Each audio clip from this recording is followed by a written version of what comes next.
Caso 25. Una mujer de 50 años aprendió a hacer espiritismo. Creía que se comunicaba con Dios. Hizo el espiritismo acompañada al principio, pero después ya lo hizo sola. Le preguntaba a esa entidad si era Dios y le respondía que sí. La mujer se daba cuenta de que las respuestas a veces eran ciertas, pero que en otras fallaba. Animada por la emoción de esta novedad, llegó a practicar el espiritismo diariamente. Fue entonces cuando le empezaron a ocurrir fenómenos tales como que las cosas le desaparecían de un lugar y le aparecían en otro, o incluso que las puertas de dentro de la casa se cerraban solas, aunque tampoco ocurrieron muchas cosas extrañas más. Dado lo mucho que practicaba la comunicación con los difuntos, lo que me sorprendió cuando me contó su caso fue la poca cantidad de hechos preternaturales que sucedieron.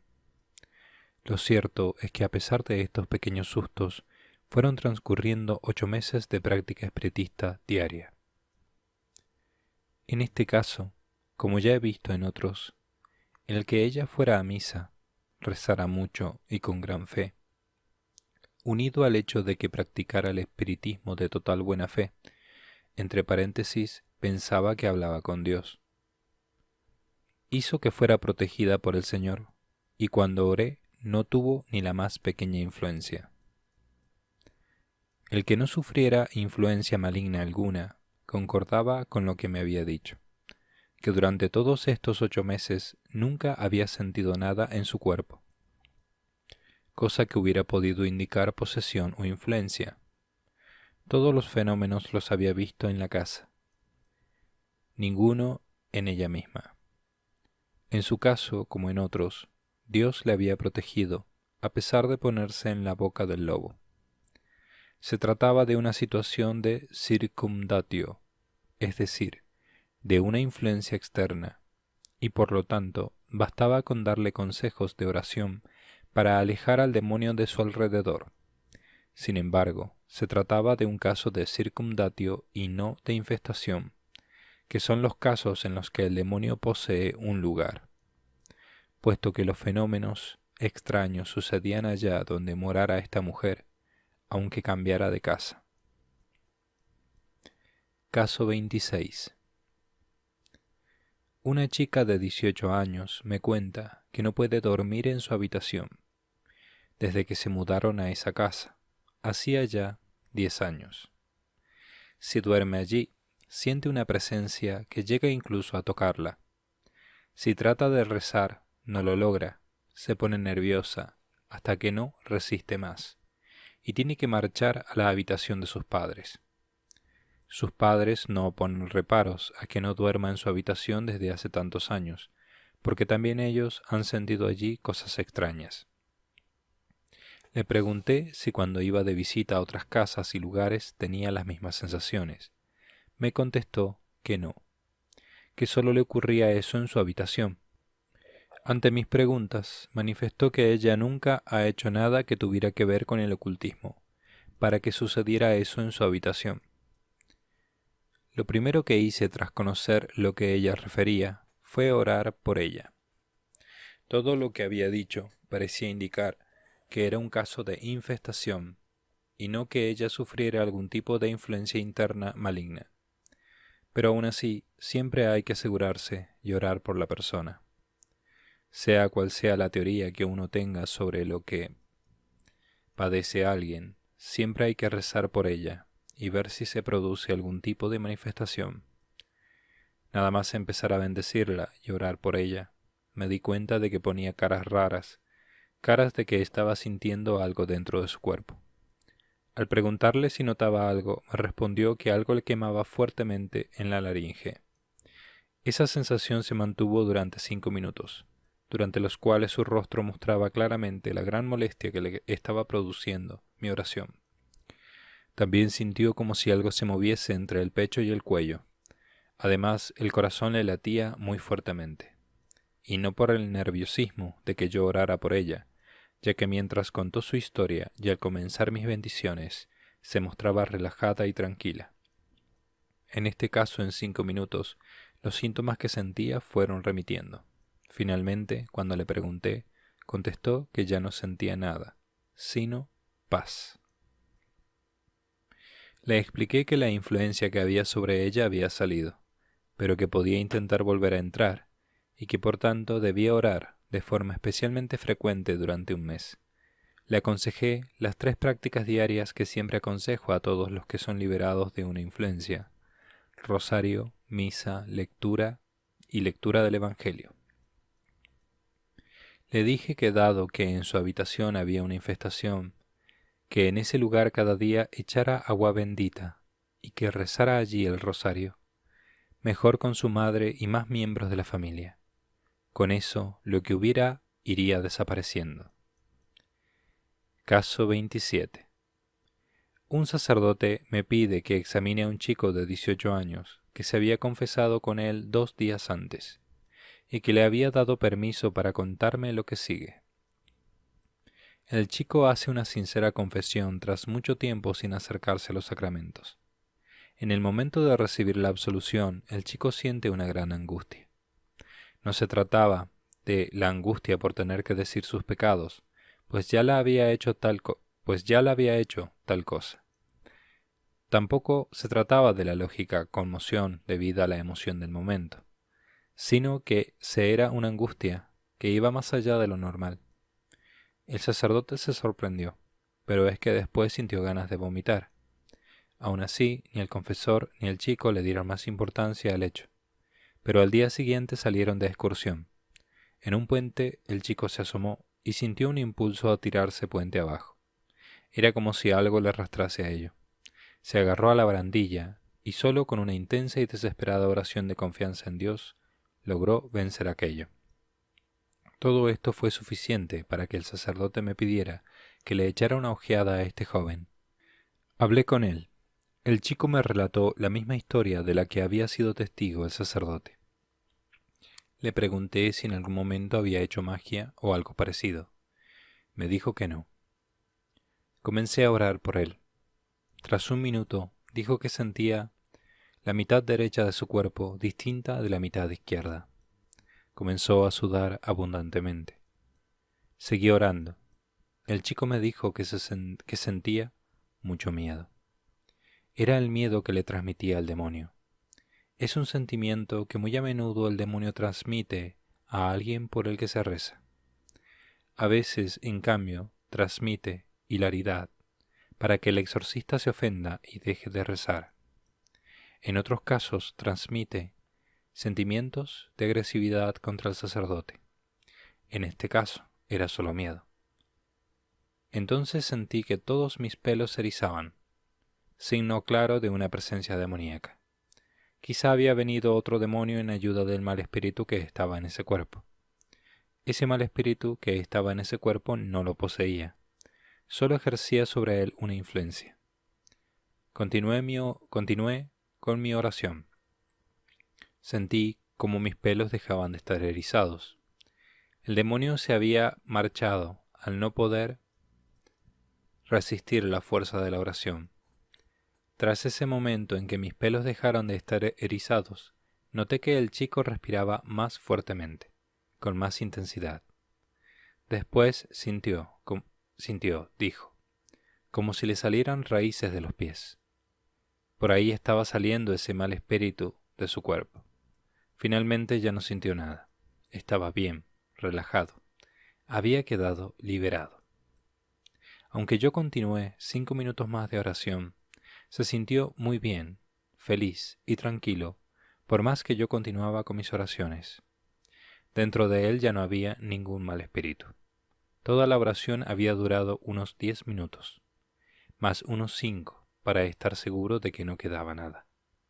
Dado que no poseía ese chico el mal espíritu, ¿qué hubiera pasado si no hubiera sido liberado? Si no hubiera rezado yo por él, el demonio con esa influencia le hubiera provocado problemas de índole interna, tentaciones, tristeza, desánimo, etc. E incluso actuando de forma extraordinaria como ya lo había hecho. Pero si él hubiera perseverado en la conversión que se había producido el día de su confesión, es decir, si hubiera perseverado en la práctica de la oración y los sacramentos, las ataduras del demonio hubieran ido desapareciendo por sí solas en unos cuantos meses.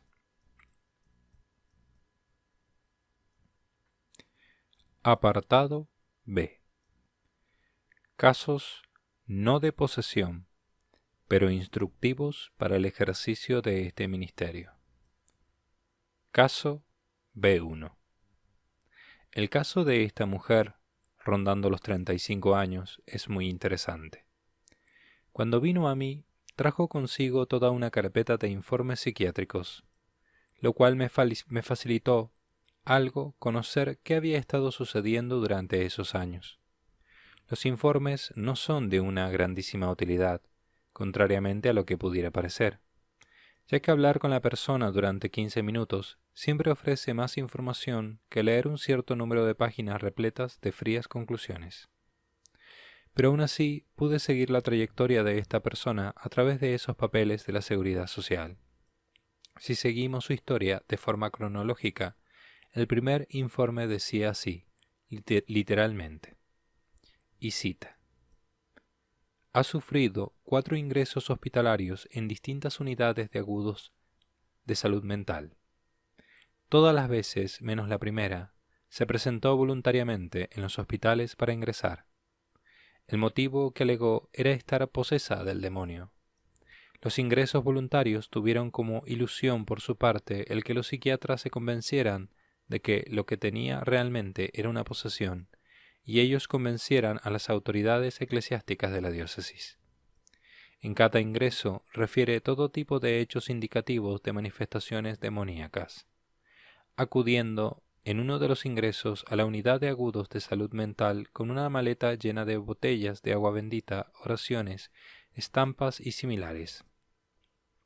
La primera vez que fue ingresada dirá que aunque había tenido relaciones con personas involucradas en el tema del esoterismo, ya había tenido a los 20 años las primeras alteraciones sensoperceptivas, visuales y sinestésicas, principalmente. A partir de ese momento, todo su mundo gira alrededor de conseguir que se le realice un exorcismo. Los trabajos realizados son temporales y no exentos de conflictividad con sus compañeros, con un pensamiento prejuicioso que puntualmente llega a ser paranoide. Fin de la cita. En otro de los informes posteriores, el más completo y profundo de los 4 informes que trajo ella consigo, el médico concluirá, y cita: desde nuestro punto de vista, no es tan relevante en la paciente el trastorno disociativo como la convicción irrebatible a la lógica de la posibilidad de la existencia del demonio y de la magia negra, creencias que son parcialmente reforzadas por la religión católica, que nunca aseguran su no existencia al 100%. Durante su ingreso se induce mediante sugestión dicho cuadro disociativo, observándose cierto grado de control consciente sobre recuerdos y sensaciones, aunque descartamos la simulación. Fin de la cita. Este informe finalmente determinaba que se observaban rasgos histriónicos dependientes, como sensitivo-paranoides, junto a una necesidad desmesurada de aceptación y afecto. Todos los informes de los distintos psiquiatras son unánimes en lo esencial, manteniéndose idénticos tanto en la descripción de los síntomas como en las conclusiones. Tan solo uno de ellos añade que ella dice hablar y ver a la Virgen. Esta mujer, cuando llegó a mi parroquia, hizo como todas, contarme una larga historia, una larga crónica de sus sufrimientos a manos del demonio, crónica repleta de elementos nada relevantes. Siempre que hablo con las personas que vienen a mí en busca de ayuda, tengo que luchar denodadamente para saber cuáles son los síntomas que dicen sufrir en su día a día. Y digo que lograr esta información es una labor ardua, porque estas personas siempre caen en la narratividad inacabable. Es decir, Comienzan una narración que parece no tener fin y que supone una sucesión de historias acerca de su familia, de lo mucho que sufren y de 1000 detalles que no aportan nada. Finalmente, tras insistir en mis preguntas hacia ella y tras cortar la historia una y otra vez, a través de las preguntas, las historias resurgían como una hidra. Logré sintetizar la siguiente descripción de los síntomas. Síntomas físicos. Le salen manchas rojas que formaban caras de animales. Nota pinchazos en el cuerpo como si le clavaran algo. Sufre un dolor como si le quemaran zonas de las piernas y en los hombros. Nota como si le dieran un golpe en la cabeza, tras lo que sigue un mareo. Síntomas psíquicos. Mantiene conversaciones con alguien que dice que es la Virgen María. Ve presencias. No le dejan dormir más de 2 horas. Es violada por espíritus. Estos seres llegan incluso a darle palizas. A veces provoca escándalos en las misas gritando y bufando, pero ella dice que es el demonio el que en realidad hace eso. Los síntomas físicos que ella refirió no eran comprobables externamente. Nunca vi que le salieran manchas extrañas en su piel. Y especialmente el que esas manchas tuvieran formas de animales era un signo psicótico clarísimo. A todo esto había que añadir que había tratado, por todos los medios, de ser exorcizada en su diócesis. Tanto persiguió ser exorcizada que un sacerdote sin ningún tipo de permiso episcopal la exorcizó por su cuenta, creándole después todo tipo de problemas con su obispo, ya que ella no guardó el secreto que él le había pedido, con lo cual la dejó de exorcizar y no quiso saber más de ella. Después de tantos años buscando exorcista, tras hacer varios cientos de kilómetros para llegar a mi parroquia, la tenía delante de mí esperando mi veredicto. Le dije que según lo apuntado en mi agenda, la atendería más tarde, a determinada hora, pues yo tenía muchos casos esa tarde. Un rato después, en la iglesia, mientras ella esperaba en un banco, comenzó a sufrir una crisis furiosa contra el Santísimo Sacramento expuesto sobre el altar. Colaboradores de mi parroquia me vinieron a avisar. Yo estaba en otras dependencias de la parroquia. Desde la puerta de mi despacho entré en el templo y la observé en silencio durante un rato, sin intervenir. Ella se había retirado al último banco del final de la iglesia, y allí hacía todo tipo de caras y visajes como si estuviera en trance. La observaba, y aquello no me acababa de convencer. Había en todo ello algo de teatral, algo de falta de autenticidad. En días posteriores hablé mucho con ella, lloré sobre ella en varias ocasiones. Nunca llegué a exorcizarla. Solo la bendije e hice las oraciones propias para discernir si un caso es de posesión o no. Desde el primer día le dije que necesitaba estudiar su caso durante unos días. Viendo todas aquellas aparentes manifestaciones demoníacas de furia, no tenía claro dónde acababa la actuación del subconsciente de la persona y dónde empezaba la influencia del demonio, si es que ésta se hallaba presente. Tras unos 3 días de bendiciones, le dije claramente que mi opinión era que su caso no entraba dentro de mi especialidad, sino que necesitaba asistencia psiquiátrica. Por supuesto, se negó en redondo a someterse a ningún tipo de atención médica, y por el contrario, se convirtió en una persona frecuente en las misas de mi parroquia. Aunque me mantuve firme en mi decisión, le dije que no tenía inconveniente en hablar con ella y en bendecirle. El caso lo seguí durante meses. Era de otra provincia, pero iba y venía a la parroquia, y se quedaba 1 o 2 días enteros. Sin embargo, cuando la bendecía y ella caía al suelo en una aparente crisis de furia, todo era muy histriónico. No vi nada que me sacara de dudas. Por el contrario, me constaba, porque así me lo había referido ella, que en una consulta había imitado los signos de la posesión para convencer a un psiquiatra, que era una persona religiosa, y que así hiciera un informe favorable al exorcismo dirigido al obispado de esa diócesis. Sin embargo, fue descubierta por el mismo psiquiatra y ella misma reconoció su deseo de, digamos, ayudar al discernimiento del psiquiatra exagerando un poco las cosas. No nos podíamos fiar de que lo que dijera o hiciera mientras orábamos por ella fuera una crisis demoníaca. Entre otras cosas, porque en varias ocasiones había grabado en audio sus mismas crisis, justo antes de caer en ellas, para así tener pruebas de su posesión.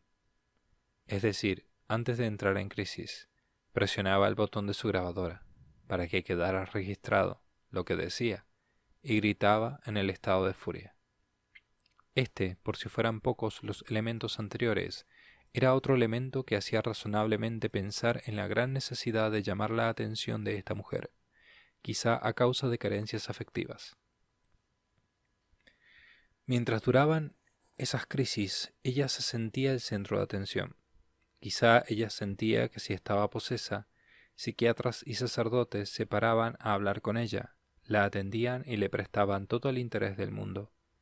Los elementos voluntarios de la persona emborronaban completamente el cuadro de influencia demoníaca, si es que esta realmente existía. Dado que eran varios los sacerdotes de su diócesis a los que había contactado desesperadamente pidiendo ayuda, y que ellos después me habían llamado por teléfono, dado que me había llamado también incluso un obispo, ante el que había pedido audiencia para exponer su caso, dado que había tratado de involucrar en su caso a otro obispo más, y nos amenazaba con pasear su demanda de ayuda por todas las televisiones del país, me vi obligado a emitir un juicio fundamentado y definitivo. Finalmente, y tras innumerables charlas, tras tanta observación, tras mucho reflexionar sobre el caso, solo y en común con más personas del equipo que me asistía, les dije que se trataba de un caso de desequilibrio mental. Dados los elementos del pasado de esta persona que conocíamos, informes psiquiátricos e indudables fingimientos de posesión, y los elementos del análisis en su estancia en la parroquia, habíamos llegado a la conclusión de que aunque sufría una enfermedad psíquica, si bien se añadió una pequeña nota en la que se advertía que hoy por hoy no era posible saber dónde acaba el histrionismo por un deseo subconsciente de convertirse en el centro de atención y dónde empezaba la acción del demonio, influencia, si la había. En esta persona, la existencia de una patología psiquiátrica sí que era segura. La existencia de un factor demoníaco, no. A esta mujer se le recomendó lo siguiente: que se someta a un psiquiatra fijo, que siga los consejos de un confesor fijo, que conozca bien su caso y las conclusiones de este informe final, que se ponga a trabajar para distraerse y no tener tanto tiempo para pensar, que lleve una vida de oración y sacramentos centrada en Dios y no en el demonio. Por teléfono hablé con el confesor, que aceptó ser su consejero en adelante en cuanto regresara a su diócesis. Y a esta mujer le ordené que a partir de entonces fuera ya él el que recibiera todas sus consultas y preguntas. Al confesor le dije que cada 2 semanas hiciera una breve oración de liberación de 5 minutos sobre ella, por si había algún tipo de influencia demoníaca. Pues, aunque el caso estuviera muy emborronado por elementos espurios voluntarios, vistos por ella en películas y leídos en libros, tampoco podíamos descartar algún pequeño grado de influencia demoníaca en su enfermedad. Además, ella decía que todos sus problemas comenzaron al hacer magia muchos años antes para conseguir a un chico. Y cita: desde entonces todo se me torció. Fin de la cita. Tiempo después fue a una vidente que le hizo ciertos ritos.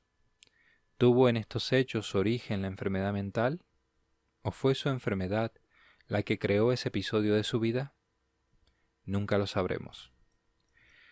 Lo que sí que es cierto es que un exorcista solo cuenta con unos ciertos signos externos para saber si alguien está poseso.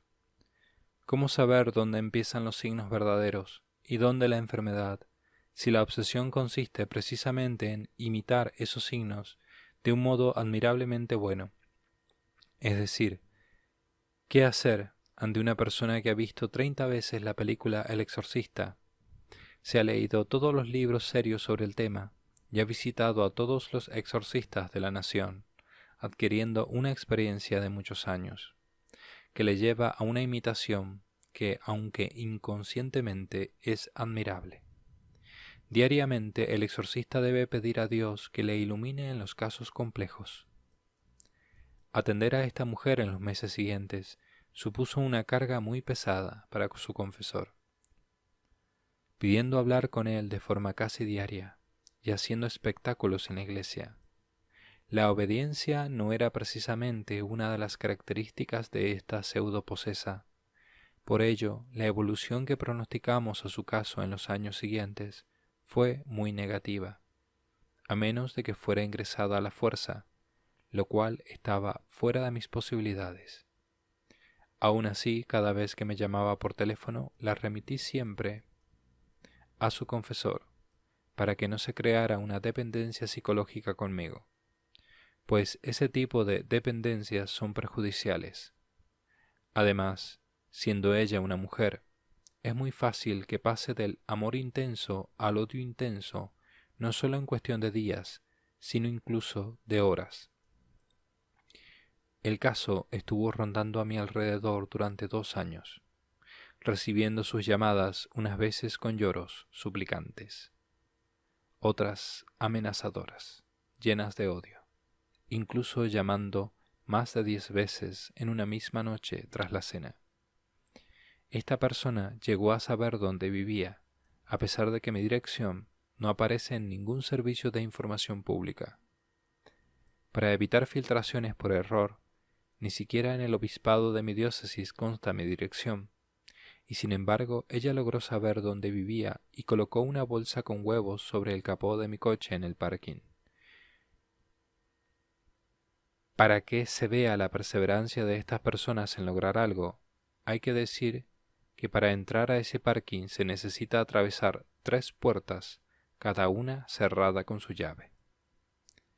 Hoy día vive con su familia, pero su enfermedad es crónica, aunque llegue a ser tratada por un psiquiatra, de forma que, con mejorías o recaídas, será una paciente que rondará alrededor de mí para siempre.